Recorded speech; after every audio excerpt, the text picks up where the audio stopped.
पण छत्रपती शिवाजी महाराजांनी या महाराष्ट्राच्या कुलस्वामिनीचं, या भोसल्यांच्या कुलस्वामिनीच्या मंदिराची बांधणीच किती भव्य केली ही मात्र तुम्हाला इथे नजरेस भरेल। आई तुळजाभवानीची ही जी मूर्ती आहे ती महिषासुर मर्दिनीच्या रूपात आहे। कानापासून शिंगांपासून सगळं फार उत्तम पद्धतीनं आहे। आता जनरली गोमुख का अशा पद्धतीनं मंदिराच्या एका बाजूला लावलं जातं।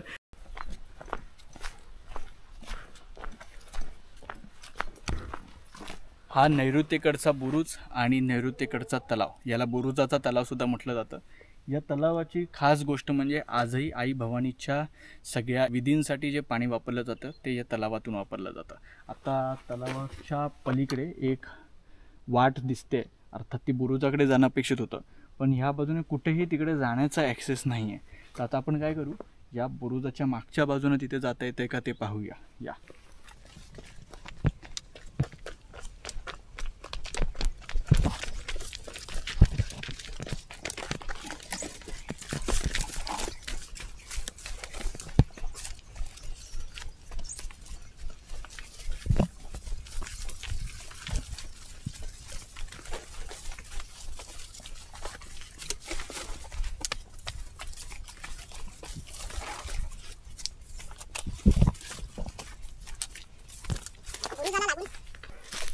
बुरुजाला लागून हा जो भाग असेल ना, हा खंदकासाठीचा भाग असेल।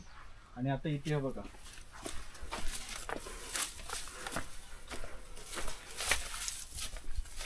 हा अर्ध्याहून अधिक दरवाजा दबलेला आहे सगळ्या मलब्याच्या खाली। या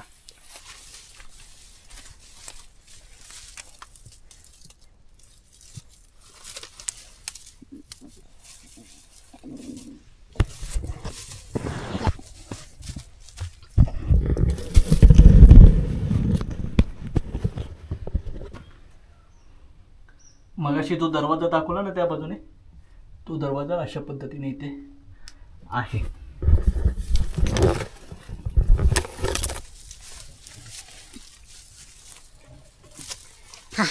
तर कितीचा भाग हा दबलेला आहे तुम्हाला लक्षात येईल। म्हणजे नैऋत्येकडचा जो भाग आहे प्रतापगडाचा, तो आजही संवर्धनाच्या प्रतीक्षेत आहे। आता इथून थेट बाहेर पडू आणि भवानी आई मंदिराच्या बाजूने खाली बालेकिल्ल्याला जाणारी जी वाट आहे तिथेच जाऊन भेटू। चला। श्री कुलस्वामिनी तुळजाभवानी आईचं मनोभावे दर्शन घेतलेलं आहे। मनाला एक वेगळी शांतता मिळालेली आहे। तिथून बाहेर पडल्यानंतर आता ही बघा, ही जी वाट जाते डावीकडे, तर ही वाट जाते बालेकिल्ल्याकडे। आता बालेकिल्ल्याकडे जाण्याच्या आधी मारुतीचं एक छोटंसं मंदिर लागतं, तिथे दर्शन घ्यायचं। बालेकिल्ल्याकडे जाण्यासाठी सुद्धा पुन्हा गोमुखी रचना आहे, ती पाहायची। आणि समोर गेल्यानंतर दर्शन कोण देणार आहेत तर श्री केदारेश्वर। चला।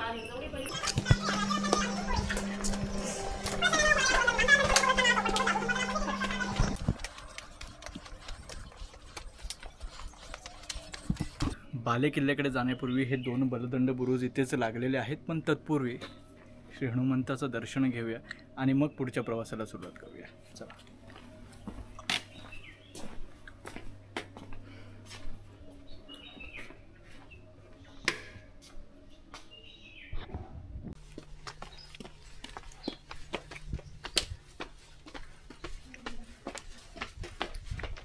बलदंड बुरुज आहेत खरे, पण अख्खं झाड त्याच्यावर उगवलेलं आहे। आणि प्रार्थना ही आहे की खरं तर ही झाडाची मुळं एकमेकांना घट्ट पकडून असतात। आमची विनंती आहे की त्यांनी या बुरुजाला सुद्धा खरं तर भक्कमपणे पकडून उभं ठेवलं पाहिजे। पण यदा कदाचित या झाडानं दगा दिला तर हा बुरुज काही वर्षानंतर आपल्या नजरेस पडणार नाही। त्यामुळे अशी जेव्हा झाडं उगवत असतात तेव्हा ती त्याच वेळी नष्ट करणं अत्यंतिक गरजेचं आहे। ठीक आहे, हे बघा, बालेकिल्ल्याच्या प्रवेशद्वाराला सुद्धा दोन्ही बाजूला शरभशिल्प देण्यात आलेले आहेत। मध्ये हा स्काउट दिसतोय बघा, एकदम बरोबर। तिकडे जय श्रीराम मलाट हे अलीकडे कोरलेलं आहे कोणीतरी वरती जाऊन, आणि हा वरचा भाग। ठीक आहे, एकदा थोडं मागे जावा, नीट पहा आणि मग या आतमध्ये। ठीक आहे,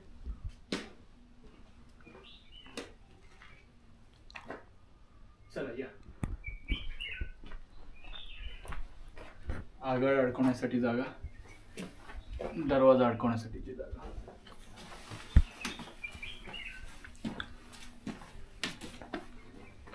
देवड्या आता उद्ध्वस्त अवस्थेत आहेत.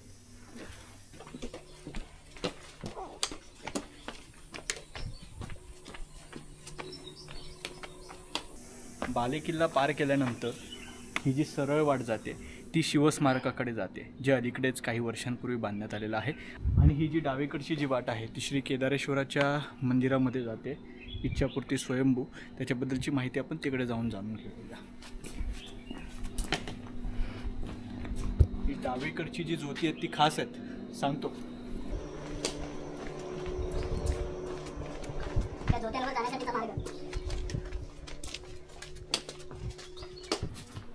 या स्वयंभू महादेवाचं दर्शन घेऊया, मंदिराची माहिती जाणून घेऊया आणि ही ज्योती नेमकी कसली आहेत त्याची माहिती जाणून घेऊया. चला.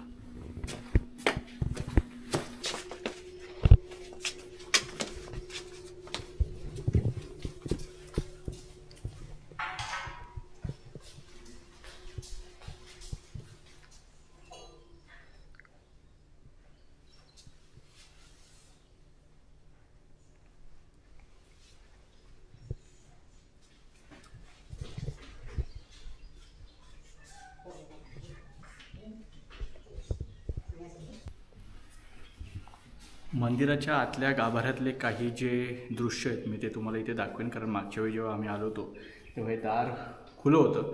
आम्ही आज जाऊन ते दर्शन घेतलेलं होतं.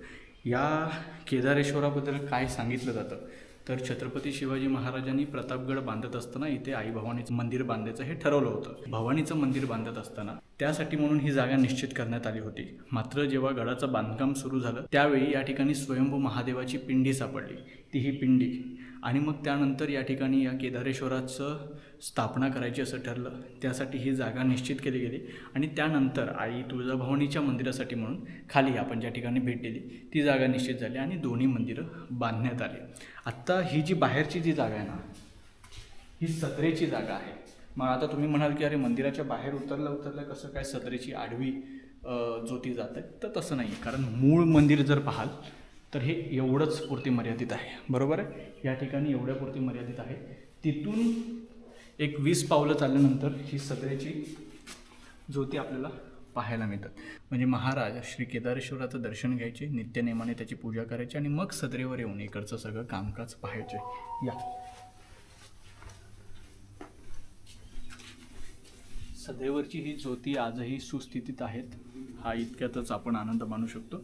तर मंदिराची सदरेची माहिती घेतली. आता जनरली काय होतं की लोक दर्शन घेतात आणि इथेच पुन्हा शिवस्मारकाकडे जातात. आपण मात्र ते नाही करायचं आहे, आपल्याला जायचं आहे इथे मागे. आता तिथे मागे गेल्यानंतर काय पाहायला मिळणार आहे ते थोड्या वेळात सांगतो. चला शूज वगैरे घालून घेऊ आणि निघू. केदारेश्वराचं दर्शन घेतल्यानंतर जेव्हा तुम्ही त्या वाटेनं शिवस्मारकाकडे लागता तेव्हा तुम्ही काही महत्त्वाच्या गोष्टी मिस करता. इकडे आहे कडेलोटाची जागा, त्यानंतर आहे चोर दरवाजा. पण तिथे जाण्यापूर्वी हे बघा, हे ना कदाचित हे दीपस्तंभाचं अवशेष असण्याची शक्यता आहे. कारण इंटरलॉकिंग सिस्टीम इकडे दिसते आणि बघा ही पण इंटरलॉकिंगचाच भाग असण्याची शक्यता नाकारता येत नाही. हा एक आणि हा एक, ते कदाचित हे दोन मला वाटतं हे दीपस्तंभाच्या आकाराचे वाटत आहेत. कदाचित या ठिकाणी दीपस्तंभ असू शकतात. ठीक आहे. आता या ठिकाणी प्रतापगडची आयकॉनिक माची, ज्याचा फोटो प्रतापगड म्हणून सुप्रसिद्ध आहे, हा सूर्यबुरुज. त्यानंतर मगाशी आपण इकडे नैऋत्य बुरुजाकडे जाऊन आलो, आई भवानीचं दर्शन घेतलं, तो दीपस्तंभ पाहिला. हा सगळा परिसर, तिकडे ती अफजल खानाची कबर दिसते आणि ते जे आहे ते शिवसृष्टी बांधण्याचं काम चालू आहे. ठीक आहे. आत्ता हा आहे ना, ही जी दिशा आहे म्हणजे आता प्रतापगड कशा पद्धतीनं आहे तर सातारा आणि रायगड या दोन जिल्ह्यांच्या वेशीवर किंवा सीमेवर हा प्रतापगड फार खुबीनं बांधण्यात आलेला आहे. एका बाजूला या ठिकाणी रायगड दिसतो, म्हणजे दुर्गदुर्गेश्वर श्रीमान रायगड या स्वराज्याची राजधानी 2 नंबर. आणि त्यानंतर थोडंसं इथे क्रॉस गेला तर या ठिकाणी पुणे जिल्हा लागतो त्या बाजूला. म्हणजे आता इव्हन आपण प्रतापगडावर आहोत ना, इथे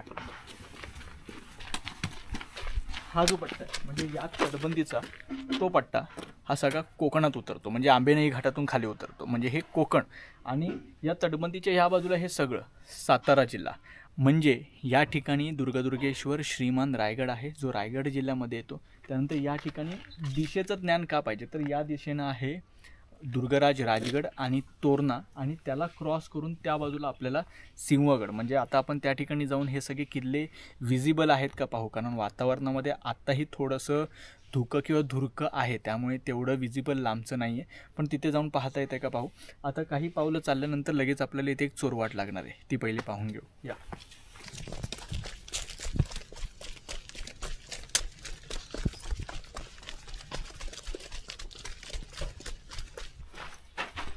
बाले किल्ल्यावर जवळपास 3 ठिकाणी चोरवाटा खोदून ठेवण्यात आलेल्या आहेत. म्हणजे बाले किल्ल्यावर असतं त्या किल्ल्याच्या राजाचं निवासस्थान, तो सगळ्यात सुरक्षित राहायला पाहिजे. कुठल्याही कठीण काळामध्ये बाले किल्ल्यापर्यंत शत्रू याला यशस्वी ठरला, त्यावेळी परिस्थितीनुसार जवळचा चोरमार्ग निवडून त्या ठिकाणाहून राजाला सुरक्षित पहिलं बाहेर काढलं जातं.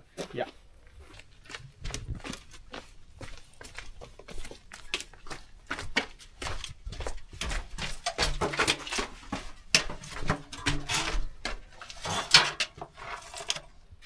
हे आता अडकवण्यात आलेलं आहे.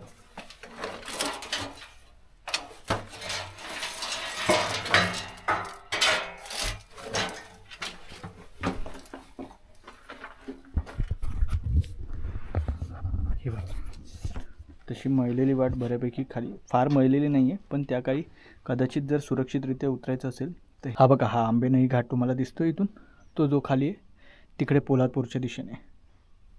ठीक आहे. आता हा जो प्रकार मी केला हे काढण्याचा, कृपा करून करू नका. तुम्हाला आता मला फक्त पुढच्या गोष्टी दाखवायच्या होत्या म्हणून मी हे केलं. ठीक आहे. हे आता मी पहिलं लावून घेतो.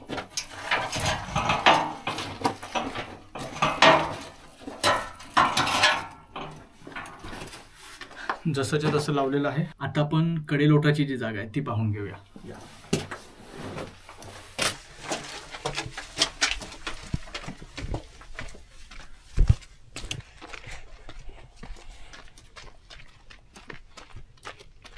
हा आहे कडेलोटाचा बुरुज. या ठिकाणाहून एखादा गुन्हा जर कुठल्या गुन्हेगाराकडून बदमल असेल किंवा कुठला चोरीचा मोठा गुन्हा असेल किंवा इतर कुठलाही कडक गुन्हा ज्यामुळे थेट कडेलोटाची शिक्षा मिळू शकते, तर ती शिक्षा मिळाल्यानंतर तर त्याची अंमलबजावणी या कडेलोटाच्या बुरुजावरून केली जायची.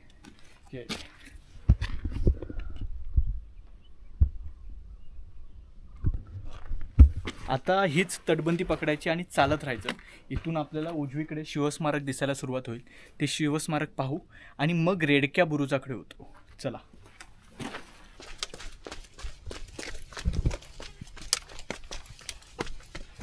तटबंदीवरून चालत येत असताना लगेच उजवीकडे पाहिल्यावर या शक्तीचं दर्शन होतं, छत्रपती शिवाजी महाराजांच्या स्मारकाचं दर्शन. आता आपण काय करू, 2 पर्याय होते. एकतर आता इथून ना उतरून खूप खाली आपल्याला रेडक्या बुरुजाकडे जावं लागणार आहे. मग तिथे जाऊन पुन्हा फिरून ना, मी तुम्हाला म्हटलं की प्रदक्षिणा मार्ग जो येतो तिकडे पुन्हा बाहेर पडणार. मग त्यामुळे हे शिवस्मारकाचं दर्शन राहून जाईल. आता इथून खाली उतरण्याचा मार्ग आहे. खाली उतरू, शिवस्मारकाचं दर्शन घेऊ, पुन्हा येऊ, पुन्हा या तटबंदीने चालायला सुरुवात करू. मग रेडका बुरुज, मग तिथून यशवंत बुरुज, आणि मग आपण प्रदक्षिणा पूर्ण करून गडाच्या मुख्य दरवाजाकडे पोहोचू. चला.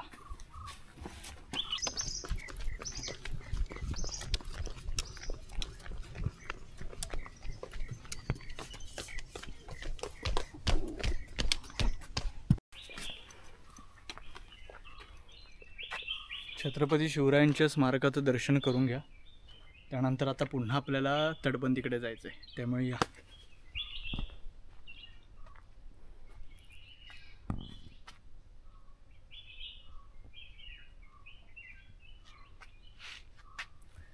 गडावर शिवस्मारकाच्या मागे तिथे एक मंदिर दिसतंय.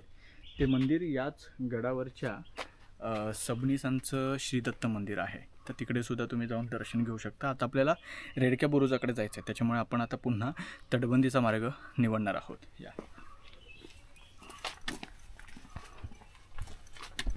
या आता आपल्या सोयीसाठी बांधलेले रेलिंग्स आहेत, पण त्या काही जर तुम्ही पाहाल तर तटबंदीची हाईट आणि या जमिनीची हाईट याच्यामध्ये बरंच अंतर होतं. ते किती अंतर होतं ते मी पुढे एका ठिकाणी दाखवणार आहे. आता हा सगळा भरावाचा भाग आहे. ही मूळ उंची नाहीच आहे. तुम्ही जर पाहाल तर तटबंदीवर उतरण्यासाठी जागोजागी ह्या दगडी पायऱ्या कोरण्यात आलेल्या आहेत. या बाजूने सुद्धा त्या बाजूने सुद्धा. आता काय करू, वर तटबंदीवरून चालण्यापेक्षा इथून खालून सुद्धा एका चोरवाटेकडे जाता येतं आणि तिकडूनच मग आपल्याला रेडक्या बुरुजासाठी खाली उतरायचं आहे. त्यामुळे वरून गेलात काय खालून गेलात काय एकच आहे, पण खालून जाताना काही असे अवशेष आहेत की जे पाहणं संयुक्तिक ठरू शकतं. चला हे बघा.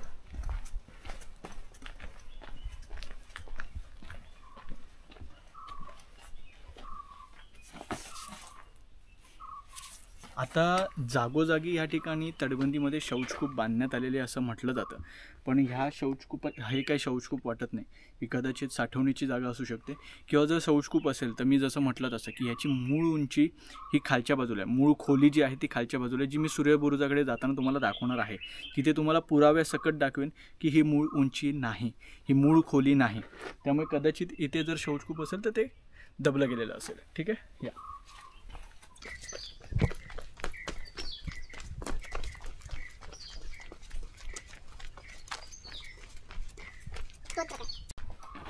पाहिलात तोच प्रकार.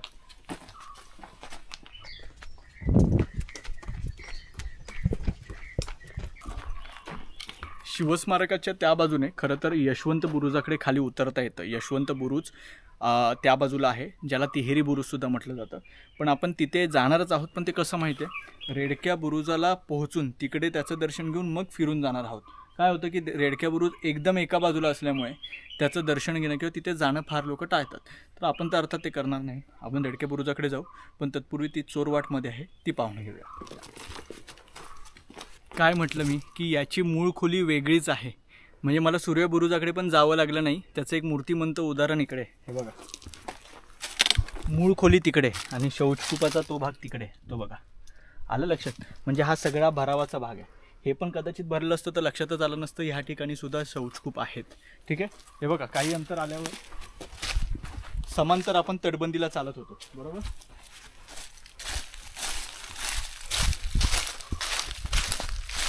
इथून तुम्ही खाली उतरलात, तटबंदीवरून जर आला तर इकडून खाली उतरा.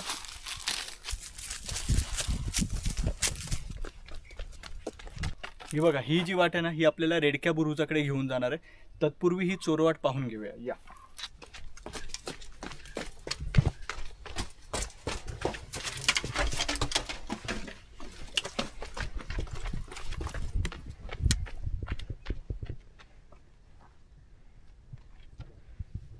ठीक आहे.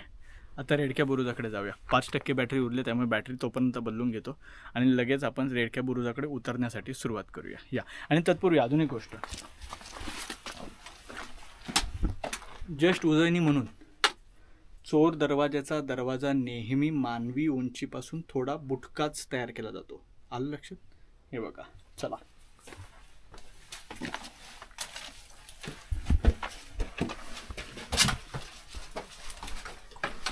मागे ती चोरवाट पाहिली. आता या तटबंदीला समांतर ही जी लादणी आहे, या लादणीवरून उतरतच आपल्याला तो बघा तिकडे रेडक्या बुरुज आहे खाली. आता तिथपर्यंत चालत चालत चालत चालत चालत जायचं आहे. त्यामुळे आता मधले जे काही छोटे छोटे शॉट्स असतील ते तुम्हाला दाखवत जातो आणि काही अगदीच महत्त्वाची माहिती असेल तर देतो. रेडक्या बुरुजाबद्दल एक खास गोष्ट आहे, ती मी तुम्हाला तिथे बुरुजावर गेल्यावरच सांगेन. ठीक आहे. या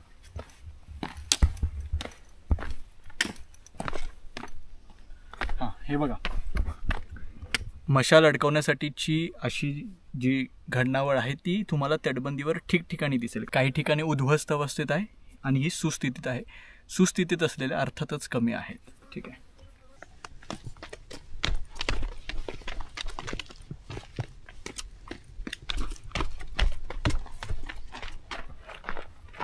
जावळीचं निबिड अरण्य, घनदाट खोरं कसं असेल त्याचं एक प्रतिरूप म्हणून तुम्ही या ठिकाणी पाहू शकता. मला असं वाटतं की सूर्याची किरणं खरंच खालती जमिनीवर पोचत असतील की नाही डाऊटच आहे. इतकी सगळी घनदाट झाडी आहे. ठिकठिकाणी याही ठिकाणी जंग्या करण्यात आलेल्या आहेत.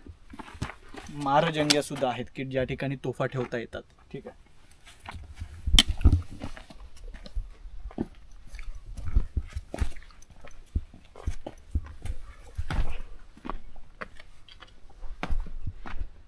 रेडक्या बुरुजानं तिकडं दर्शन द्यायला सुरुवात केलेली आहे, पण चालायचं बरंच, कारण इथून वाटते जवळ पण तेवढं जवळ नाही आहे.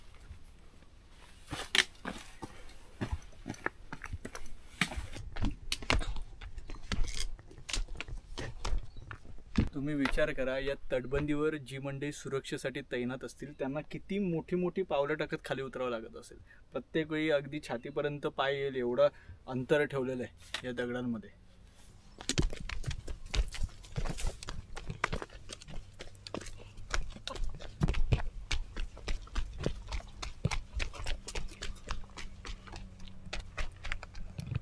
याला म्हणतात रेडक्या बुरुज. रेडक्या बुरुजाची जी खास गोष्ट सांगणार होती ती ही की प्रतापगडाचं जे बांधकाम सुरू झालं तर त्याची सुरुवात रेडक्या बुरुजापासून करण्यात आली. म्हणजे पहिला रेडका बुरुज उचलण्यात आला आणि त्यानंतर हा बघा हा असा गड पसरलेला आहे. तो बघा तिकडे यशवंत बुरुज दिसतोय बघा, तिहेरी तटबंदीचं यशवंत बुरुज. म्हणजे या ठिकाणी यशवंत बुरुजाकडे नेली. या ठिकाणी नैऋत्य बुरुज काय करत केदारेश्वराच्या बाजूने बालेकिल्ल्यापासून खाली उतरून तिकडे नैऋत्य बुरुज त्या बाजूला आणि समोर तिकडे सूर्य बुरुज, म्हणजे अशा पद्धतीनं गड हा बांधण्यात आला. त्यामुळे रेडक्या बुरुजाची ही खासियत आहे. आता इथून पुन्हा ही पायपीट करत आपल्याला समोर तिकडे यशवंत बुरुजाकडे जायचं आहे. काही नाही करायचं, तटबंदीला फक्त पॅरलल चालत राहायचं आणि तिथपर्यंत पोहोचायचं. चला पहिला आता रेडक्या बुरुजाकडे खाली जाऊ. आता इथून या बुरुजाची वाट तर इथे थांबवलेली आहे, त्यामुळे फिरून आपल्याला पुन्हा खाली जावं लागेल.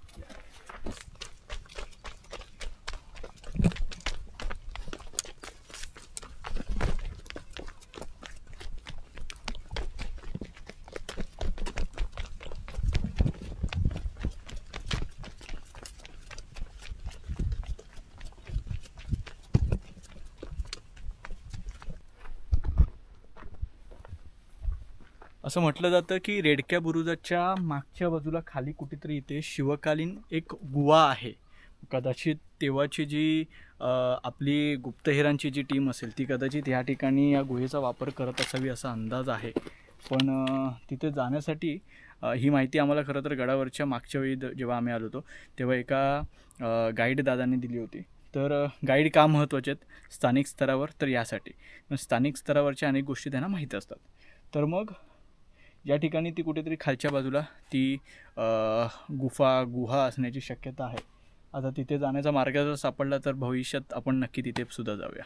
आता रेडक्याचं दर्शन झालेलं आहे. आता यशवंत बुरुज, कदाचित त्याच्या तिहेरी तटबंदीच्या बांधकामामुळे त्याला यशवंत नाव पडलं, कारण त्याला पाहिल्यानंतर कळतं की त्याने कधी पराभव बघितला नसेल म्हणून त्याला नाव यशवंत पडलं असेल. तर तो जाऊन आता तिकडे पाहूया. चला.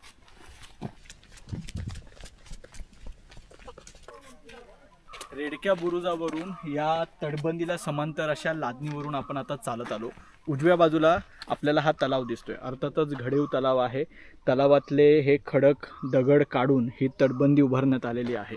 जागोजागी मी तुम्हाला म्हटलं तसं प्रतापगडावर साधारण असे 2 ते 3, एक जो पहिला आपण पाहिला तो हा दुसरा, तिसरा आणि चौथा असे क्रॉस इकडे पुढे 2 आहेत. यशवंत बुरुजाकडून वरती शिवस्मारक माहिती आहे. आता कसं आहे माहिती आहे, आपण रेडका बुरुज प्रदक्षिणा घालून आलो, शिवस्मारकाच्या इथून सुद्धा थेट ही बघा हा जो ही तटबंदी तुम्हाला आडवी दिसते त्या आडव्या तटबंदीला पॅरलल तुम्ही चालत येत यशवंत बुरुजाकडे येऊ शकता. ठीक आहे, तर तिकडे तुम्ही थेट येऊ शकता किंवा तुम्हाला ही प्रदक्षिणा घालून सुद्धा तुम्ही येऊ शकता. तर या एवढ्या सगळ्या तटबंदीचं काम त्या जवळच्या ठिकाणी तलाव खोदून अशा पद्धतीनं खडक काढून बांधण्यात आलेले आहेत.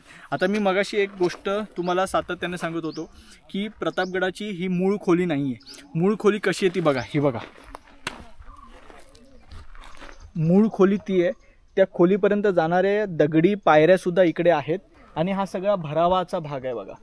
सगळी पूर्ण तटबंदी तितक्या हाईटची आहे. ही पूर्ण जी हाईट दिसते ना ही एवढ्या हाईटची, म्हणजे पूर्ण प्रतापगडाची जी आपल्याला तटबंदी दिसते ती मूळ उंची त्याची ही आहे. आता काळानुरूप इतकी वर्ष झाली तो सगळा मलबा खाली आला, काही वेळा माती कोसळली, अमुक झालं तमुक झालं म्हणून हे सगळं कोसळून सगळी माती खाली आलेली आहे. मात्र ही जी मूळ तटबंदी जी दिसते ना ती ही आहे. त्यामुळे अजून एक त्याचं उदाहरण आपल्याला सूर्यबुरुजावर दिसणार आहे. तिथे पण आपल्याला मूळ खोलीचा अंदाज येतो. मग त्याच्यावरून अंदाज लावता येतो की प्रतापगडाची पूर्ण तटबंदी ही मूळ खोली साधारण ही एवढी असण्याची शक्यता आहे. आता याच लादणीवरून चालत जायचं आहे. हा समोर आपल्याला तिहेरी तटबंदीचा यशवंत बुरुज दिसतोय. या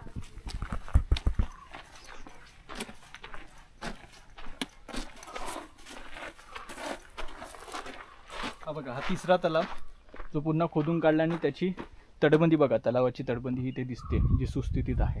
ठीक आहे,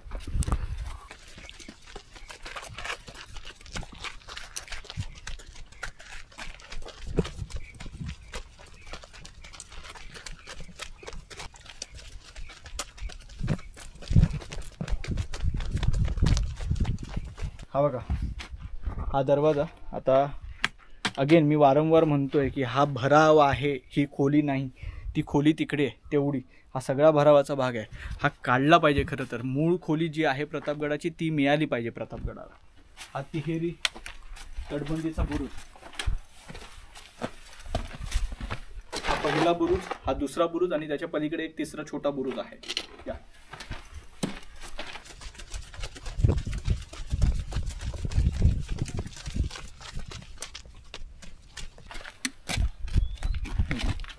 मगाशी म्हटलं तसं बुरुज क्रमांक 1, बुरुज क्रमांक 2 आणि या पुढे वाकून बघावं लागेल तुम्हाला. हा बुरुज क्रमांक 3. आता तिकडे जायला सुद्धा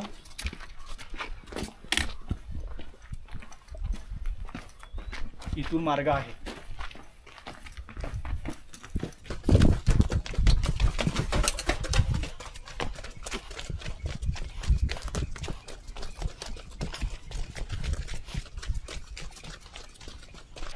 मगाशी जो दरवाजा बुजलेला होता ना तो हा बघा. आता मला सांगा, हा यशवंत बुरुज आहे. ही पहिली तटबंदी यदा कदाचित थोड्याला शत्रूला यश मिळालं तर त्याची ही दुसरी तटबंदी फुटेपर्यंत त्याचं अख्खं आयुष्य जाईल. म्हणजे इथे महाराजांच्या एका गडकोटानं एक वर्ष किल्ला झुंजवला. त्यानंतर 350 वर्ष लागली असते औरंगजेबाला हा सगळा स्वराज्य काबीज करायला. तो साहेबा आला आणि उडत्या चालीमध्येच त्याने कुतुबशाही आणि आदिलशाही गिळंकृत करून गेला. राहिली इथे महाराष्ट्रामध्ये ती मराठेशाही. छत्रपतींचं स्वप्न, स्वराज्याचं स्वप्न, जे त्याचं आयुष्य, त्याचं कशाला, त्याच्या पुढच्या सगळ्या पिढ्यांचं आयुष्य या महाराष्ट्रामध्ये गेलं, पण त्यांना हा स्वराज्य काबीज करता नाही आला. महाराजांनी काय केलं?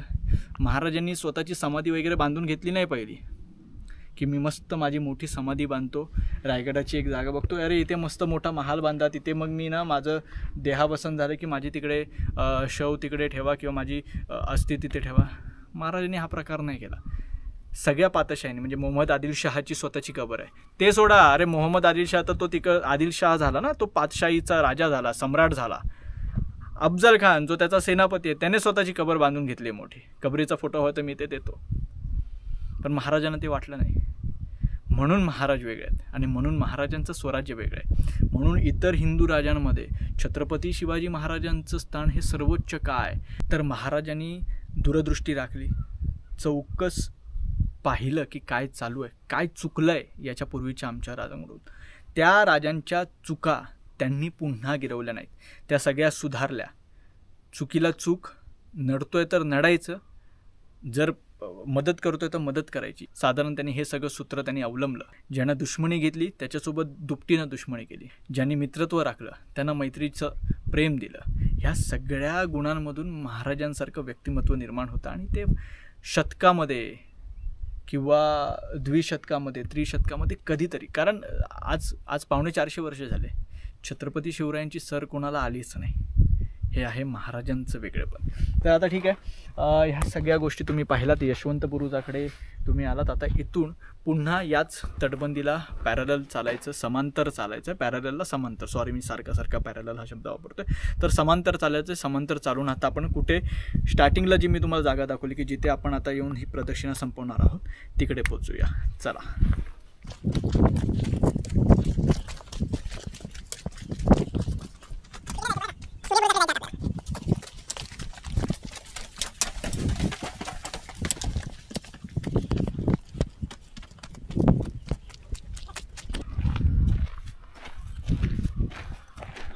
मी मगाशी म्हटलं ना की शिवस्मारकाकडून एक आडवी तटबंदी येते. ती ही बघा, ही आडवी तटबंदी, म्हणजे ही मूळ तटबंदी आहे किल्ल्याची ती, आणि ती वरून ती बघा तिकडून येते.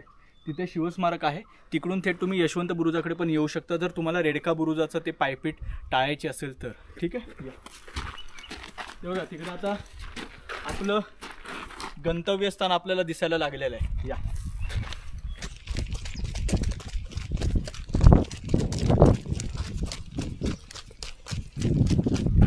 एकदा पाहून घ्या.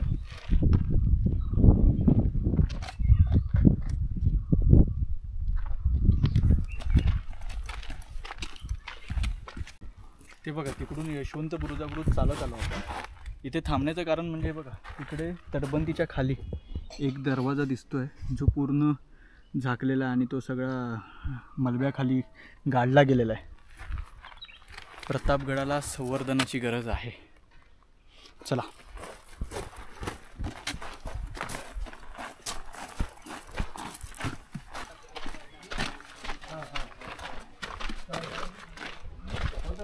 प्रतापगडाची ही प्रदक्षिणा पूर्ण करून आपण पुन्हा त्याच पॉईंटला पोचलेलो आहोत. मगाशी मी म्हटलं तुम्हाला की भवानी आईच्या मंदिराकडे जाण्यासाठी जी नवीन वाट आहे तीही, आणि आपण गडफेरी पूर्ण करून या ठिकाणाहून येणार. आता बहुप्रतीक्षित असा सूर्यबुरुज पाहणं बाकी आहे. तो पाहिल्यानंतर ही प्रतापगडची दुर्ग भ्रमंती आपली पूर्ण होईल. चला. आता आपण मुख्य दरवाजाकडे आलेलो आहोत. हा मुख्य दरवाजा, मगाशी म्हटलं तसं आपण पहिलं सगळं मागच्या गोष्टी फिरून घेतल्या आणि आत्ता इथून आपल्याला हा सूर्यबुरुज पाहायचा आहे. पण सूर्यबुरुज पाहण्यापूर्वी इथे थोडंसं निरीक्षण केल्यानंतर काही गोष्टी अशा दिसत आहेत की त्या कदाचित त्या काही सुरक्षेच्या दृष्टिकोनातून किंवा युद्धनीतीच्या संरक्षणात्मक ज्या बाबी असतात त्या दृष्टिकोनातून बनवल्या गेल्या असू शकतात. ते म्हणजे मी मगाशी म्हटलं की प्रतापगडाची खोली वेगळी आहे, राईट, खूप खोल आहे. समजा आता हा प्रवेशाचं द्वार आहे, इथपर्यंत तुम्ही आलात की कदाचित इथून पायऱ्या असून इथून पुन्हा खाली ही तटबंदी किंवा ही खोली जाते असा अंदाज आहे. आता त्याचं कारण काय की दरवाजापासून पहिला जो शौचकूप आहे तो समांतर स्तरावर आहे.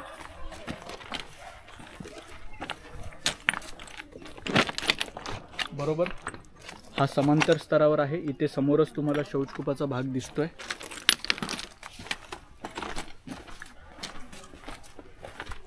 इथे ती लेवल हळूहळू खाली गेली आहे. हां, आता पुढे जाऊ. पुढे आपल्याला ती खोली, मूळ खोली दिसेल आपल्याला. या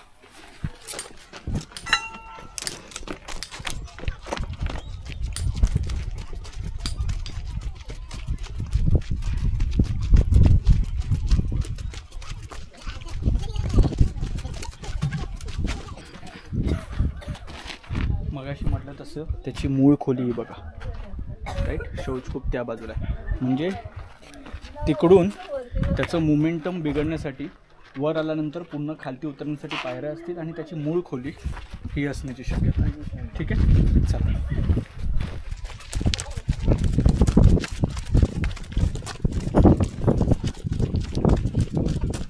या ठिकाणी उत्खननात सापडलेलं हे जातं आहे,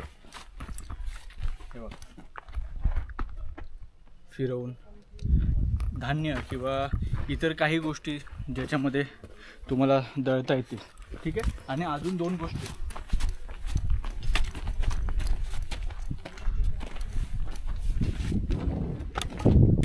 हा बघा, ट्रेंच 1 तिकडे सापडला होता, ट्रेंच 2 ही, ट्रेंच 4 ती बघा, ती हा गोलाकार ट्रेंच 7 म्हणून काउंट करण्यात आलेला आहे. आणि उत्खननाचं काम चालू आहे. उत्खनन केल्यानंतर ह्या गोष्टी म्हणजे हा खजिना सापडतो. त्यामुळे संवर्धन का गरजेचं आहे, उत्खनन का गरजेचं आहे, ते एवढ्यासाठी.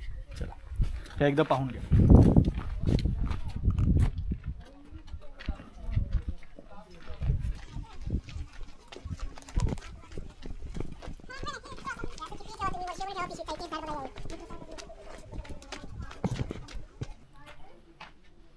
झेंडा बुरुज, दुसऱ्या टप्प्याची तटबंदी इकडे. त्यात आपण वेगवेगळ्या ठिकाणी यशवंत बुरुजाकडे पण जाऊन पाहिलं, खालच्या ठिकाणी जाता येतं, रेढेक्याकडे पण जाताना पाहिलं. तर प्रत्येक तटबंदीला दुसरी तटबंदी देण्यात आलेली आहे. इथे लिहिलं आहे झेंडा बुरुज, मी म्हणतोय सूर्य बुरुज. त्याचं काय कारण, चला वर जाऊन जाणून घेऊ.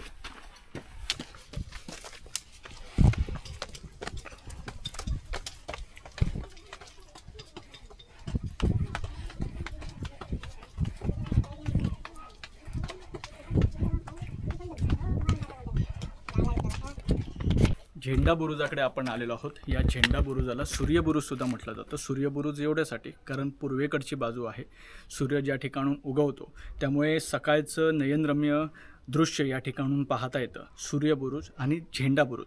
आता या ठिकाणाला आणखीन एक नाव दिलं गेलेलं आहे, ते म्हणजे जिवा महाले बुरुज. मात्र त्याचा इतिहासात कुठेही उल्लेख सापडत नाही. आता हे आपल्याला सगळ्यांना कल्पना आहे की प्रतापगडाच्या पायथ्याशी जो शिवप्रताप घडला, तर त्या शिवप्रतापामध्ये शेवटच्या टप्प्यामध्ये सगळ्यात मोलाची भूमिका जी बजावली ती जिवाजी महाले यांनी बजावली. म्हणजे होता जिवा म्हणून वाचला शिवा हे जे म्हटलं जातं, तर ते जिवा महाले यांच्या सन्मानार्थ. जीवा महाले त्यावेळी होते म्हणून त्यांनी दांडपट्टा चालवल्यानंतर सय्यद बडा याचा हात हवेत उडाला, महाराजांचा जीव वाचला आणि त्यामुळे जीवा महालेंचं हे कर्तृत्व, हा पराक्रम हा अजरामर झाला. पण असं कुठल्याही संदर्भात किंवा साधनात आढळत नाही की इथे जीवा महाले म्हणून याचं नामकरण केलं गेलेलं आहे. पण काय होतं की गुगल मॅपवर पाहिल्यानंतर इकडे हा जो पॉईंट आहे खाली, म्हणजे मूळ बुरुजाचा पण नाही, बुरुजापासून थोडा पुढे कोणीतरी लोकेट केलं आणि तिथे जीवा महाले बुरुज म्हणून लिहिलेलं आहे. आमचे मित्र आहेत RJ ऋषी म्हणून, तर त्यांचं आणि आमचं इंस्टाग्रामवर संभाषण झालं होतं. त्यावेळी त्यांनी हा प्रश्न मला विचारला होता की दादा जीवा महाले बुरुज जो आहे तर तो नक्की त्याचं नामकरण तसं आहे का. तर माझ्या वाचनात तोपर्यंत काही आलं नव्हतं. अतिरिक्त माहिती काढली तर तेव्हाही काही सापडलं नाही. त्यामुळे ही गोष्ट आपल्याला लक्षात घेतली पाहिजे. बरं, त्याच्या मागचा आणखीन एक तर्क म्हणजे जीवा महालेंच्या सन्मानार्थ समजा आपण म्हणू की महाराजांनी हे नाव दिलं असेल बुरुजाला, तर मग त्याच रणसंग्रामामध्ये संभाजी कावजी कोंढाळकर यांनी साक्षात अफजल खानाचं शिर कापून वरती आणलं होतं. मग कदाचित त्यांच्या सन्मानार्थ सुद्धा कुठल्या तरी बुरुजाला नावं दिली गेली असतील. हां, समजा या तिघांच्या पराक्रमामध्ये फरक काय की जीवा महालेंचा पराक्रम असा होता ज्यामुळे खुद्द छत्रपती शिवाजी महाराजांचा जीव वाचला, त्यामुळे तसं झालं असेल का. तर मावळ्यांमध्ये अशा पद्धतीनं नावं देण्याची पद्धत, म्हणजे मावळ्यांच्या सन्मानार्थ अशी पद्धत कुठेही रूढ केलेली आपल्याला आढळून येत नाही. हां, एक गोष्ट जी लोककथा आहे हिरकणी बुरुजाची, जी रायगडावर आहे, तर ती सुद्धा लोककथा मानण्यात येते.